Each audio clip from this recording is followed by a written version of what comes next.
But again, you know, like I said, I was only 9 months when he got drowned. Yep. And Jimmy was only a year and a half, or a year and something, when he got drowned. But they took an awful chance going out on the lake. Yep. People that lived by the lake, but they might have thought that there was storm warning. Mm-hmm. They always put out storm warning. Mm-hmm. They might have thought they'd beat that storm. But it was 7 miles across the 7 lake. miles across the lake, yeah. Yeah. So they were taking your grandmother to... Well, they had taken her and put her across to where Tommy Gibbons comes from. Yep. She was safe. She had 3 miles to walk. Yep. But when they returned back was when that wind came on the lake. Yep. Well, in a rowboat.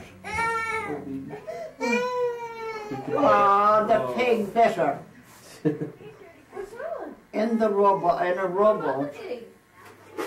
Well, when I used to go up to the lakes with the kids, I thought, what in the heck chance have you gotten a bloody rowboat? You haven't got a Chinaman's chance. And when the storm came on the lake, they couldn't control the boat. They walked down.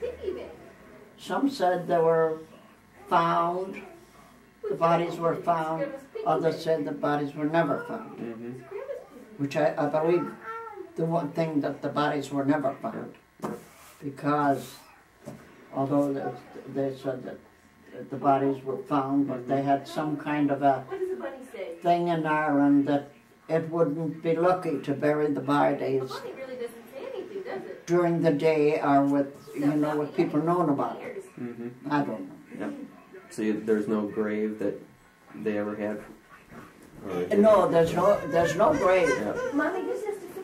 No, there's no grave, because that was the understanding that they were drowned, and I believe that.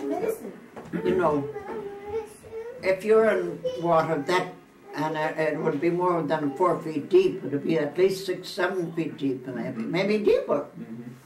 If you're in that kind of water and you got a couple of mouthfuls of water, you haven't got a chance. Right. You haven't got a chance. And they live by the water. So they ought to have known, you know, but again, who's to say? They said that afterwards there were several sayings that my father or his brother, half-brother, bought cards, regular, some kind of cards. And on one of the cards it said, "You have only so long to live."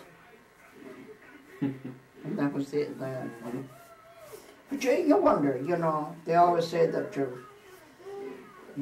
time is so long and that's it. Yep. And you wonder that. You do the best you can while you're here, and that's all you can do, the best you can. But I knew there was nothing in Ireland for me. What did your grandfather do then?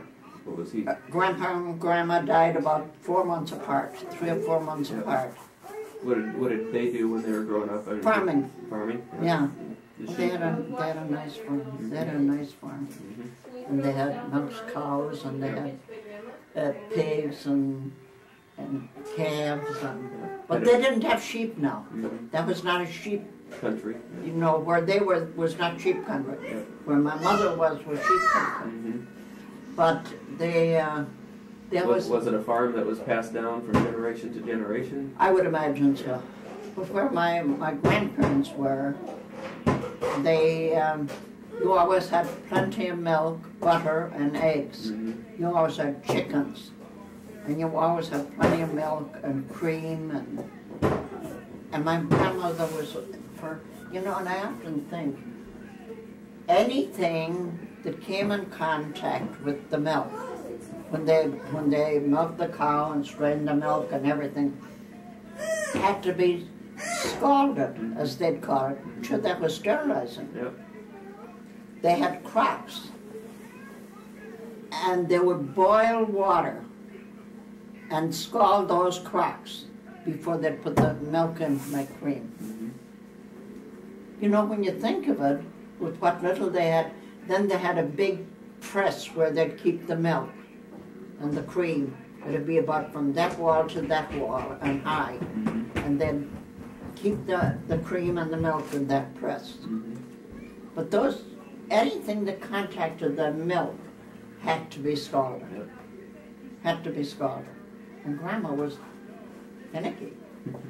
I mean, she was finicky about stuff. God almighty, tonight.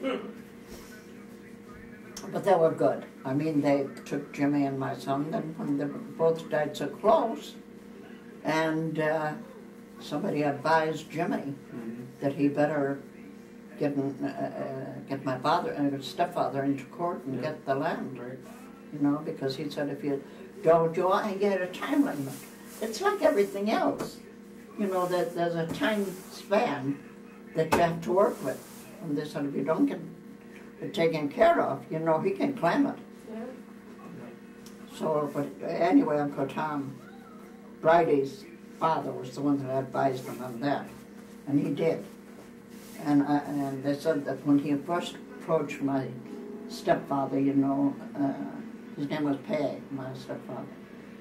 Pay said to him, what brings you to see me? And Jimmy said, well, you ought to know. No, he said, you. What brings you to see me? Do you have any old pictures of No, them? Or I don't think that. Parents or the grandparents? Or I wish I had, but at that time, I don't think that was important. Yeah. I don't think it was. There was some pictures left in the house, but what sense did I have? All I wanted to get was out of there. Get to America. Yeah, get out. So does your brother have some then back in Ireland? Pictures? Yeah. I'm sure Jimmy does. I'm sure Jimmy does. But all I wanted to do, well, then they said, right, to get that passage from your stepfather because you'll never get another dime out of that place. And don't you ever pay it back, Uncle Tom said.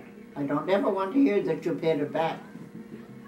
So I did, and then I came to America, and that was the end of Ireland for me. And came to Bethlehem, Pennsylvania. Were you ever there? Indiana. Bethlehem, Pennsylvania, and then Chicago. Uncle Tom said, this is no place now, he said, for you, he said. All they have in Bethlehem, he said, is steel mills and stuff like that. Is that a cookie? I got her a cookie. Huh? Yeah, I got her a cookie. Oh, isn't that nice? So when you and Jimmy got married, did you move into a house right away? Not right away. We rented. It was a nice Costner and Harrison. Now that's what is it now? It's an expressway. Oh yeah. Yeah, it's an expressway now. It was a Weinshank owned the building, and boy, he took care of those apartments. We paid $37.50, and we had dining room, living room. A big bedroom was about almost as big as those two rooms together. A bedroom and a small kitchen though. Kitchen was smaller than this room. But it was nice, and the owner of that building, it was a U building, kept it up and took great care of it. If you wanted painting done, anything, it was done right away. Did Jimmy work for the railroad then? Jimmy worked for the railroad. Yep. Oh, he that early he worked for the railroad? Oh yeah, he worked for the railroad. He wasn't long here when he went to work for the railroad. He wasn't long here. But he had to start out at the bottom. He had to start out cleaning cars, and then you, like I seen too, they post jobs. And then you'd sign for their job. And that's how he made it all the way up to switchman. Yeah. And that was a dangerous job too, switchman. And he'd sign for their jobs. And I remember him one time saying, you know, somebody asked him to sign a note for, I don't ever sign notes. This man, and he knew the man, his name was Murphy. And Murphy wanted, I don't know, did he want to buy something, or he wanted some money fast anyway. I think it was $800. Sure, that would be like a couple of thousand now. Mm-hmm. And anyway, he signed the note for Murphy because he knew Murphy for a while. I thought Murphy was okay, you know. Murphy was making payments. Mm-hmm. And it went on for a while, and Murphy isn't making his payments. And Grandpa's check was bricked. So I went in the office. He said, what's the idea? You know, I never missed anything. I never did anything wrong. He said, you signed a note for Murphy. Here's some juice for it, and I'll get you another one. Jimmy had a temper. So they called Murphy into the office. And Jimmy sat, I guess, opposite Murphy. And the superintendent asked Murphy why he wasn't paying. And he started to blame it on his wife. And Jimmy said, Murphy, don't lie about your wife. Mm-hmm. In her absence. Mm-hmm. Oh, he said, I'll lie you, he said. And he jumped up. Right. And Jimmy jumped up too. Uh-huh. Jimmy belted him, flattened him right there. And he said, then Jimmy said, because you're not supposed to fight, you weren't supposed to fight on the job. Uh-huh. And Jimmy said, the superintendent, he said, well, he said, I guess I'm through now. He said, superintendent said, no. He said, but if you didn't hit him, you'd be through, he said. He was blaming everything on his wife, all his problem, but he was betting the bloody horses. Uh-huh. And that's how he was spending the money, Yep. betting the horses. Mm-hmm. So, as Murphy got a paycheck had come through, they'd put a brick on his paycheck Mm-hmm. until his bills would be paid, and then he'd get what was left Yep. until everything was paid off. But Jimmy'd never signed a note for anybody after that. He said, if he said, I can loan you the money, I'll loan you the money. But don't ask me to sign anything for you, because I won't. He wouldn't sign anything after that. One lesson is a good one. So when you guys got married, did you get to go on a honeymoon or anything? Ah, no, there was no such an animal. Back then, huh? But it was strange, you know. The guys were, or Jimmy's brothers were all home. Oh, God. My brother is getting married. Why don't you come to the house? They had a party at the house. They had a party in the house. Dancing and all kinds of crap. And I had ordered hams from the Davis store, which is what now? Carson's? Carson's, I Is think. it? Mm-hmm. And they'd cook them and everything for you. Oh, wow. Yeah, they'd cook them and everything. Mm-hmm. And I had ordered 2 or 3 hams from the Davis stores. Look what happened. What was during the Depression, those damn hams went. Because everybody, you know, was glad to get a good, Good meal. yeah, a good meal. And there was, I think, 8 musicians. But there was Jim, Pat, and Mike, and Tony, and Jimmy. John didn't play anything, only the accordion. I mean the Victrola. They were all musicians, and then there was Tom Fitzmaurice,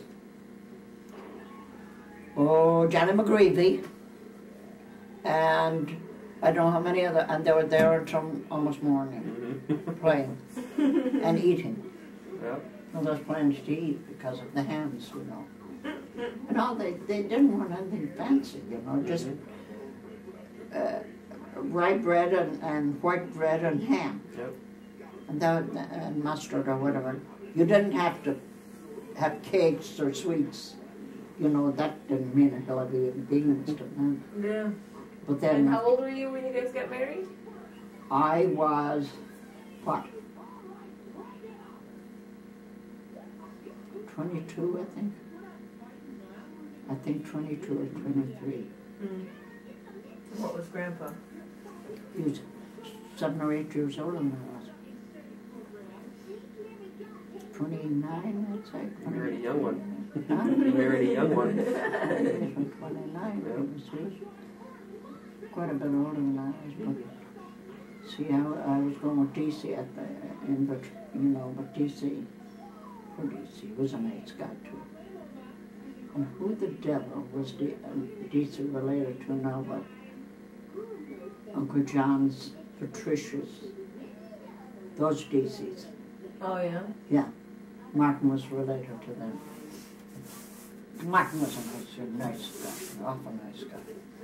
But I told Martin, I said, Martin, I got to made my mind up. I said, Martin, I'm going to stay going Shannon.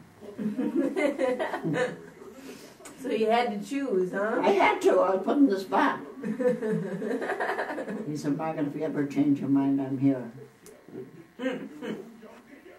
How long did it take for you to get pregnant then? A few years? Or? I didn't, always was hearing something. Quite a while. I know it was over a year. Yeah. But the building we lived in was such a nice building, you know, and the janitor took such good care of it. Mm-hmm. Oh, it was great. And who was the firstborn? Uncle Mike. Uncle Mickey.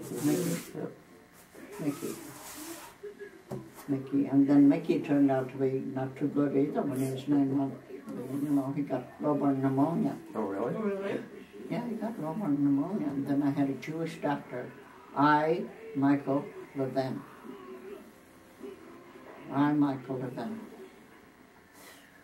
And he put him on oxygen, but left in the house. In the house, Mm-hmm. the bedroom.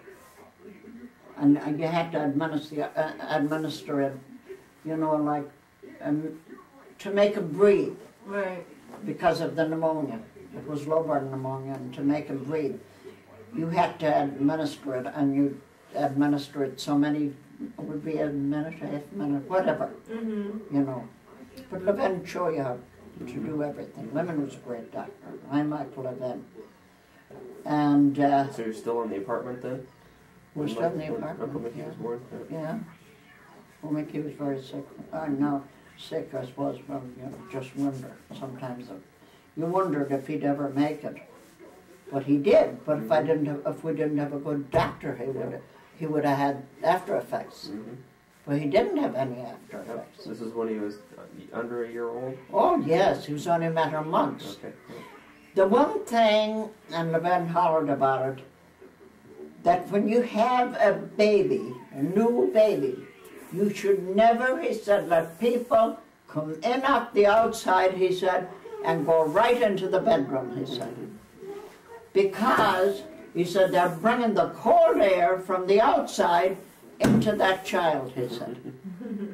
You know, don't ever, ever, he said, let anybody in to see a baby until they're first 2 cookies, that's it. in the house for a while and warmed up, he said. Mm-hmm. So they're not bringing that, that's what happened. Yep. That's what happened. They'd come right in off the outside and they brought the cold air into him. And of course he wasn't able to fight it. Yep. But Levin was good because he was the type of doctor that would sit down now, children, I want to talk to you. And he'd have you sit down and talk to you. Good. He was great. Mm-hmm. He was great. Levin. Who was the next born then? Mine, Michael Levin. Barbara. Mom. Barbara. As Barbara Cumbery did say Barbara. Barbara? For Barbara. No more cookie. You ate it for your tummy. You already have enough. Oh, I'd like that cup, I think, or that glass. I think I'd like that. So it's Barbara, then Barbara. And Mary. then Mary, Mary. And Jimmy. Jimmy. And then Aunt Patty. What's the difference between Patty and Mickey? Age-wise? Yeah. I There's don't like, know. huh? How many years between Jimmy and, between Aunt 10, Patty 10 and, years or more? between Aunt Patty Oh, and Uncle that's Mickey? quite a bit. Between Mickey and Patty. There's quite a bit. I don't know what.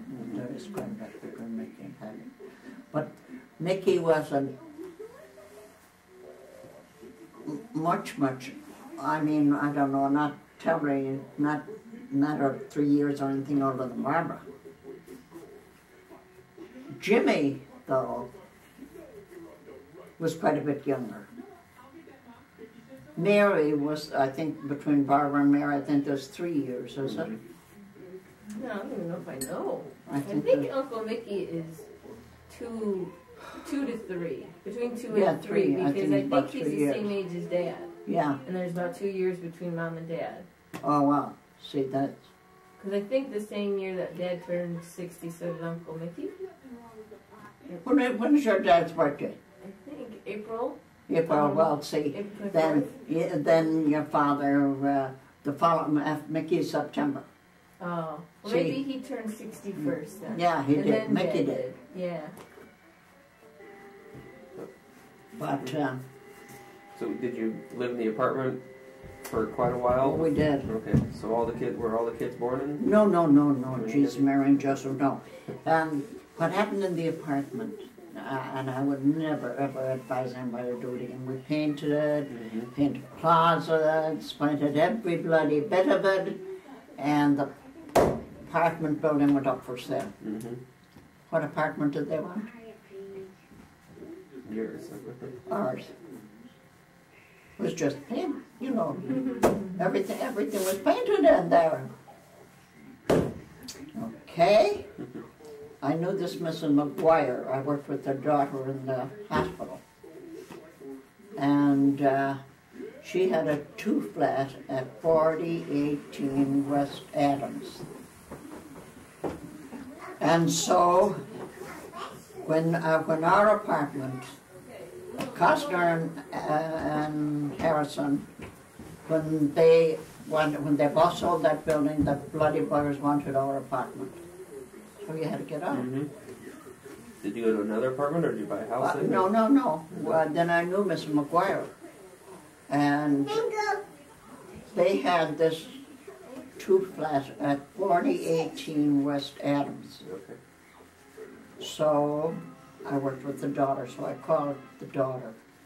And she said, Margaret, you can have the flat for, I think it was very reasonable. I think $30, $40 a month. You heat it yourself. And she said, but it needs a lot of work. She said, it needs, the people that lived there didn't paint, didn't do anything. So Jimmy and John, God have mercy on them, they went in there and and we stayed there and we bought.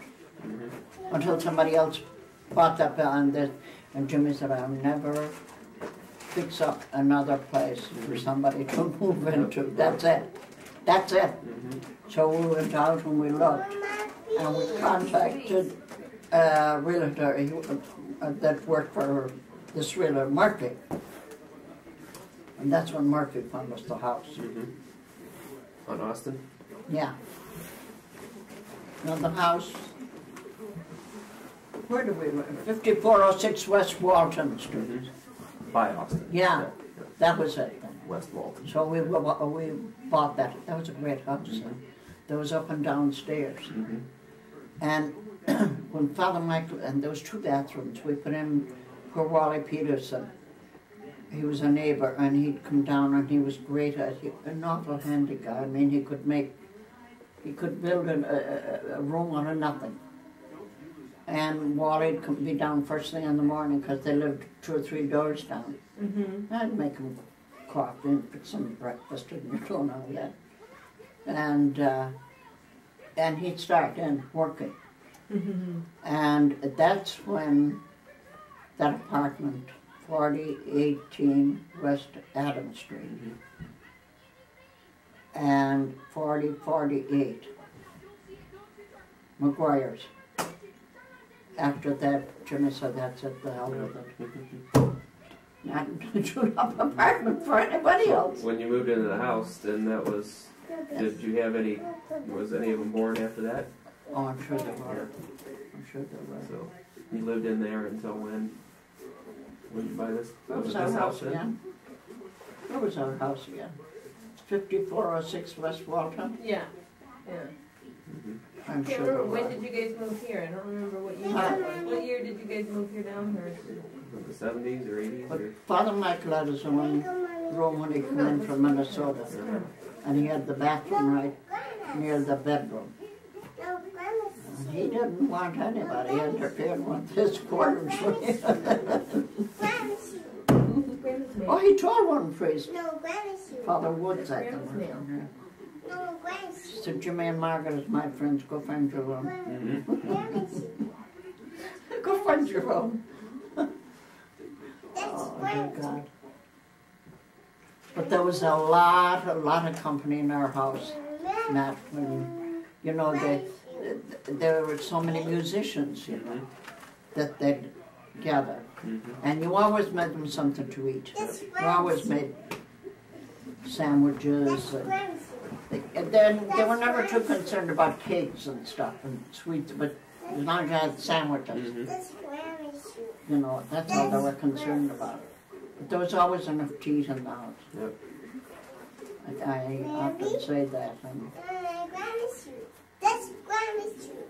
now, see how nice she's fixing that up? Now, isn't that a nice girl? Such a good girl. Oops. Oh, that's all right. We'll pick it up. It's okay. Nothing You wrong put it with back that. on Grandma's tray. It's all right. Just give her a little time. There you go. Like that should be that close to the tray. It's up her head. Now, see? Thank you. Now look at the nice job she's doing. You're doing a great job, Colette. Thank you, Colette. Great job. Thank you. But you know, there was one time there that we met, though, after we bought and you know, remodeled the house and everything, put in another bathroom and everything, that railroad man's salary didn't go all the way. So I rented out a room. Who was it again? That somebody that, and they always kept in touch. And they were really nice people too. And they'd always consideration. Now you weren't working then when the kids were young? No. It was after that, then that I thought, no, I can't be. There's enough people in the house. So Alice Peterson, poor Alice, she said, came down. They lived a few doors down from us. Wally, the handyman, was her husband. And Alice came down. She, Miss Milligan thought I was losing my head when I was at Alice Peterson for a friend. Oh, yeah? Oh, yes. Not a Catholic? Oh, dear God, I was on my way to hell. And anyway, Alice said, Margaret, I'm going looking for a job. Will you come with me? I said, Alice, I've got enough of work around here. There's no paying this job around here. She said, we can work afternoons, she said. We'll get a job, we'll work afternoons. Oh, that's it. I said, Alice, what do I know about working in a place like that? What for? Well, she said, we'll go anyway, we'll fill out an application. Wasn't I hired and Alice wasn't? Where was this? Webcore? Webcore. It was on Central Avenue by the viaduct. What do they do? They made record changers, TVs, all that kind of junk. I was hired and poor Alice wasn't. Now that was, what the hell am I going to do now? This was, you went to work at 3 to 11. We're coming home at night. Oh, so Margaret, maybe I'll get hired. She said, for a few weeks she got hired. Then we were okay. But and that's when I had to go back and forth. My grandpa sometimes used to walk up to Central, from Long to Central, to meet me. Oh, you know, yeah. At the bus, you know. Because I would walk out in the street rather than walk on the sidewalk. I was scared to death walking 2 blocks from Central down to Long. I was scared to death. But anyway, it helped a lot. It helps a lot because you weren't sweating, wondering where you get the money to pay those bills. Mm-hmm. So then Grandpa was kind of glad about that. Yeah. He thought that was all right then. Was that in the, when was that, in the Yeah, well, 50s when you started that, or 40s, 60s? Don't remember. I know one thing, that I had everything done and the dinner and everything ready before I went to work. Great. Everything was done and the dinner was ready, and all Grandpa had to do was give the kids their dinner. Mm-hmm. That's all. And he was good. He was good too, though. I mean, he adjusted to